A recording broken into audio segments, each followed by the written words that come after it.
जय श्री राधे, जय श्री कृष्ण भक्तों। 19 अप्रैल 2026 अक्षय तृतीया। 100 वर्षों के बाद बन रहे हैं अक्षय तृतीया पर यह योग। इस दिन यह एक चीज जरूर खानी चाहिए। हो सकता है आप इस चीज को रोजाना खाते हों, बिना सोचे बिना समझे, लेकिन अगर यही चीज आप अक्षय तृतीया के दिन सही समय और सही विधि से खा लें तो यह फिर साधारण चीज नहीं रह जाती, बल्कि बन जाती है किस्मत बदलने वाली एक औषधि। जी हाँ, आपने सही सुना। वो एक चीज जो दरिद्रता को जड़ से मिटा सकती है, जो घर में सुख समृद्धि की धारा बहा सकती है, जो दुर्भाग्य को सौभाग्य में बदल सकती है। लेकिन अफसोस, बहुत सारे लोग इसे किसी भी दिन खा लेते हैं। हालांकि इस चीज को खाने के फायदे बहुत हैं, लेकिन चूक जाते हैं उस एक सुनहरे मौके से। तो चलिए आज जानते हैं कब और कैसे खानी है अक्षय तृतीया के पावन अवसर पर, और इस चीज से जुड़े हुए 5 रहस्य भी जो इसके साथ जुड़े हैं, और 5 ऐसे उपाय भी जो आप इस चीज का सेवन करने से पहले आप अक्षय तृतीया के दिन यदि करते हैं तो उसका पुण्य आपको अवश्य प्राप्त होगा। अक्षय तृतीया, जिस दिन कोई भी शुभ कार्य बिना मुहूर्त के, बिना पंचांग के देखे किया जा सकता है, जिसे अक्षय तृतीया यानी कभी नष्ट ना होने वाली तिथि कहा जाता है। लेकिन क्या आप जानते हैं कि इस दिन एक ऐसा अन्न होता है जो स्वयं भगवान विष्णु का प्रिय अन्न है, और वह जौ है। जी हाँ, वह जौ है। वैदिक काल में यव कहा गया है। यह सिर्फ एक अन्न ही नहीं बल्कि एक संकल्प है, धैर्य, संयम और तपस्या का। मान्यता है कि धरती पर उगने वाला सबसे पहला अन्न जौ ही था, और जब प्राचीन काल में राजा महाराजाओं को यज्ञ करना होता था तो सबसे पहले जौ की ही आहुति दी जाती थी, क्योंकि जौ को अक्षय अन्न माना जाता है, जिसे देने से पुण्य कभी समाप्त नहीं होता। गरुड़ पुराण और स्कंद पुराण में भी उल्लेख है कि अक्षय तृतीया के दिन जौ का सेवन करने से मनुष्य को वैकुंठ लोक तक का मार्ग मिलता है। और आज जब निर्धन व्यक्ति इस एक अन्न को अपने व्रत या भोजन में सम्मिलित करता है तो उसका भाग्य बदल सकता है। और इस पावन तिथि पर जौ को सत्तू के रूप में ग्रहण किया जाता है, जो कि मीठा या नमकीन आपकी इच्छा पर निर्भर करता है। इसके अलावा जौ के सत्तू का दान भी किया जाता है, लेकिन जौ के सत्तू को यदि खास विधि से इस दिन ग्रहण किया जाए तो भगवान को भोग लगाया जाए और उसके बाद दान किया जाए, तभी इसका पुण्य फल प्राप्त होता है। जो पहले जानते हैं कि जौ के सत्तू को सेवन करने की विधि क्या है। वीडियो को शुरू करने से पहले आपकी जानकारी के लिए बता दूं कि आज अक्षय तृतीया के पावन अवसर पर हमारे चैनल पर कुछ कथाएं भी सुनाई गई हैं।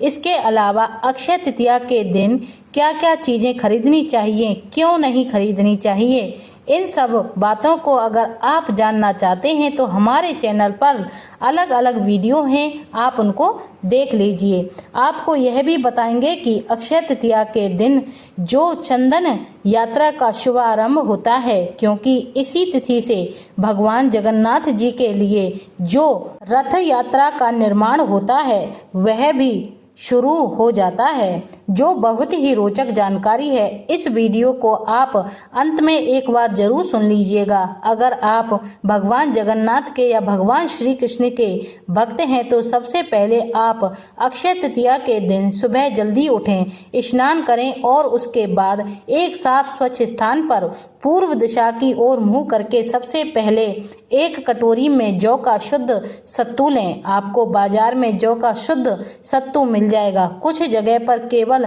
जौ का शुद्ध सत्तू भी मिल सकता है। जो कुछ जगह पर जौ और भुने चने का सत्तू मिलता है, चाहे थोड़ा सा भी अंश हो जौ का सत्तू में आपको गुड़ या मिश्री मिलानी है, जो कि माँ लक्ष्मी जी को अत्यंत प्रिय है। अब उसमें आप थोड़ा सा शुद्ध जल या गाय का दूध मिलाकर एक गाढ़ा घोल सा बना लें। सत्तू को अब दोनों हाथ जोड़कर सबसे पहले भगवान विष्णु और माँ लक्ष्मी जी को आप अर्पण करें। इस प्रकार कहें, हे लक्ष्मीपति, हे श्री विष्णु, मैं निर्धन होकर भी आपके चरणों में यह सत्तू अर्पण करता हूँ। आप कृपा करके मेरे द्वारा अर्पण किए गए इस विशेष प्रिय भोग को स्वीकार करें। ध्यान रखें कि माता लक्ष्मी जी को बिना तुलसी के पत्ते का भोग अर्पण करें और भगवान विष्णु को तुलसी का पत्ता रखकर ही सत्तू का भोग अर्पण करना चाहिए। फिर ओम श्री लक्ष्मी नारायण नमः इस मंत्र का 11 बार सच्चे मन से जाप करें। इसके बाद श्रद्धा और प्रसन्नता से सत्तू का सेवन करें। आप इस दिन सत्तू का दान शरबत के रूप में कर सकते हैं या सत्तू के पैकेट्स या जो सत्तू होता है उसका दान किसी न किसी रूप में कर सकते हैं। परिवार के सभी सदस्यों को इसी विधि से आज के दिन सत्तू ग्रहण करना चाहिए ताकि आपके घर में सामूहिक रूप से अक्षय ऊर्जा का संचार हो। अब जानते हैं उन 5 सरल और बहुत ही विशेष उपायों के बारे में जिससे आपके घर में धन आगमन के जो रास्ते हैं वह बनते हैं और जो आपके घर में धन है उसमें खूब बरकत होती है। तो जौ का सत्तू एक पत्तल में रखें, उसमें मिश्री मिलाएं।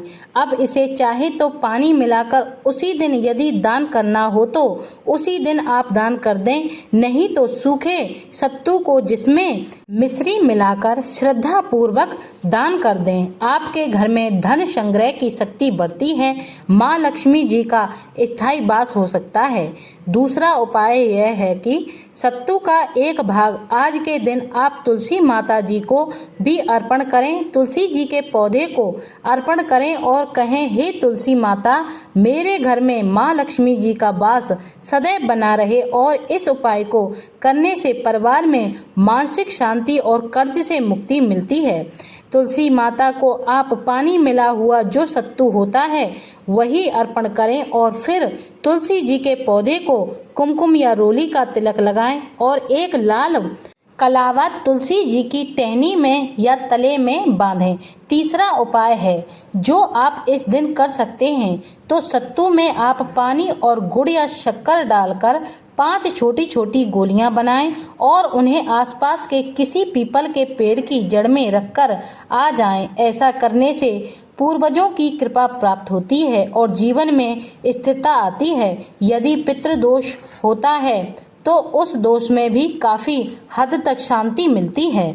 इसके अलावा अगला उपाय है, एक कटोरी सत्तू में थोड़ा गुड़ मिलाकर आसपास कहीं पर भी जहां माँ लक्ष्मी जी का मंदिर हो या भगवान विष्णु के साथ माँ लक्ष्मी जी का विराजमान हो, वहां आपको माँ लक्ष्मी जी के चरणों में रखकर अर्पण करना है। इस उपाय से घर में माँ लक्ष्मी जी की स्थायी कृपा बनी रहती है। 5वां उपाय यह है कि आप अपने भोजन में आज के दिन आप सत्तू को जरूर शामिल करें, चाहे शरबत के रूप में, पराठे के रूप में या प्रसाद के रूप में। और अगर आपको आज उपवास है, क्योंकि बहुत से लोग अक्षय तृतीया के दिन उपवास भी रखते हैं, तो आप व्रत का पारण यानी जब उपवास खोलें तो भगवान को अर्पण किए गए सत्तू से ही अपना उपवास खोलें। ऐसा करने से भी आपको कृपा प्राप्त होगी।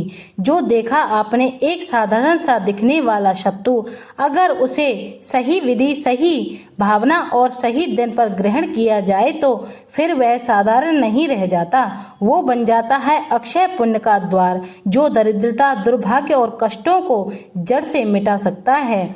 जौ का सत्तू केवल निर्धनों का आहार ही नहीं बल्कि भगवान विष्णु का वरदान है, जिसने समझ लिया उसके जीवन में फिर कभी कोई अभाव नहीं रहेगा। तो अब यह ज्ञान सिर्फ आपके पास ही ना रहे, इसे उन लोगों तक जरूर पहुंचाइए जिन्हें इसकी सबसे अधिक आवश्यकता है।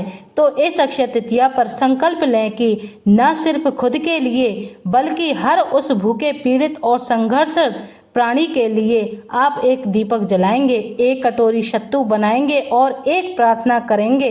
यही होगी सच्ची पूजा और यही होगा अक्षय तृतीया का सार। धन्यवाद। आपने इस जानकारी को पूरा सुना है। अब जानिए चंदन यात्रा के बारे में। जब सूर्य तपता है, धरती झुलसती है, तब देवताओं के चरणों में चंदन की शीतलता अर्पित की जाती है और यह केवल परंपरा नहीं, भावों की शुद्धता है। इसे ही कहते हैं चंदन यात्रा। चंदन यात्रा भगवान जगन्नाथ जी से जुड़ी है। वह परंपरा है जो अक्षय तृतीया के पावन दिन से प्रारंभ होती है, जो पूरे 42 दिनों तक मन, तन और भाव को शुद्ध करती है। यह उड़ीसा के पुरी स्थित श्री जगन्नाथ मंदिर की एक दिव्य परंपरा है। आज के दिन ही इस यात्रा की शुरुआत होती है और जिसे भी चंदन यात्रा भी कहा जाता है। यह यात्रा 2 चरणों में होती है।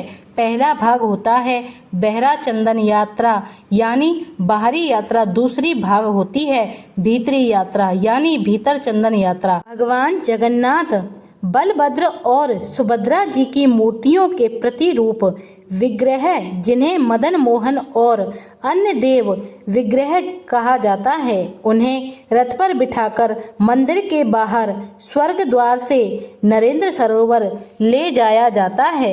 यहाँ नौकाओं पर देव विग्रहों को सवार करके उन्हें सरोवर में स्नान भी कराया जाता है और फिर शीतल चंदन का लेप उन्हें अर्पित किया जाता है। इस पूजन और यात्रा का मूल उद्देश्य होता है देव ग्रहों को ग्रीष्म ऋतु की तपन से विश्राम देना और जो भक्त अक्षय तृतीया से प्रारंभ होकर भगवान को नियमित चंदन अर्पित करता है, उसके समस्त ताप, रोग और आर्थिक कष्ट दूर हो जाते हैं।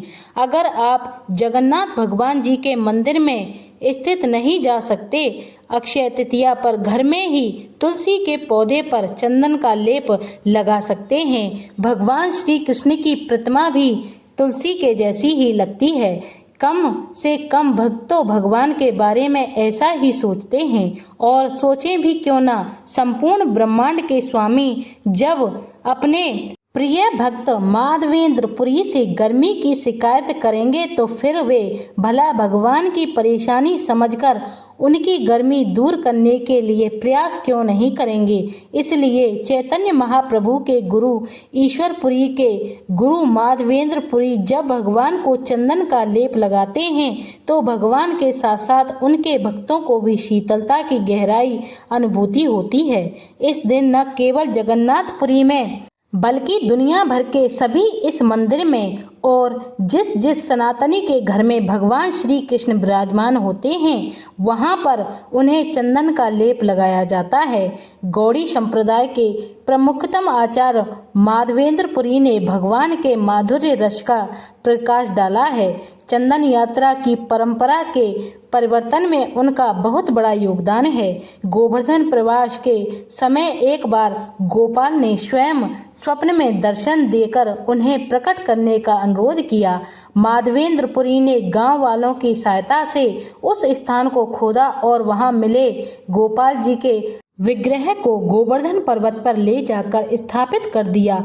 कुछ दिनों के बाद गोपाल जी ने पुरी को कहा कि जमीन में बहुत समय तक रहने के कारण उनका शरीर तप रहा है, जल रहा है, इसलिए वे जगन्नाथपुरी से चंदन लाकर उसके लेप से उनके शरीर का ताप कम कर देंगे। लगभग 2000 किलोमीटर की यात्रा पूरी करके वे जगन्नाथपुरी गए और ओसा बंगाल की सीमा पर वे रेमुन्ना पहुंचे, जहां गोपीनाथ जी का मंदिर था।